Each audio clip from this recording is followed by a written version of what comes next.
Tara at umpisahan na natin ang pagluluto. Ilalagay ko na itong 3 piraso ng okra. Ay, talong po pala. 3 piraso ng talong, pagkatapos ay hinati ko lamang po ng ganito. At iprito lang po natin ito nang walang mantika. Pagkatapos ay baliktarin lang natin muna ito para maluto din itong kabilang side. Pagka medyo malambot na nga ito ay set aside muna natin.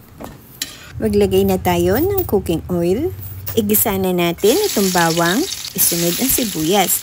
Pinagsasabay ko na ito mga kamurang recipes para sabay na din itong maluto. Sunod, itong bagoong. Nagisa na po itong bagoong mga kamurang recipes kaya hindi na po ako maglalagay ng mga ibang pampalasa pa. Sunod, itong hiniwang daing na bangus.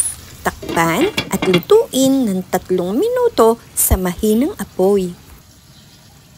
At pagkatapos ng 3 minuto ay baliktarin lang po natin ito ng dahan-dahan. At sunod, itong mga talong. Takpan at lutuin ng 3 minuto sa mahinang apoy. Mas masarap po ito kung maanghang, kaya nasa sa inyo po kung maglalagay po kayo ng sili. Luto na po ito at pwede na natin itong ihain. Maraming salamat po sa panonood. Hanggang sa muli!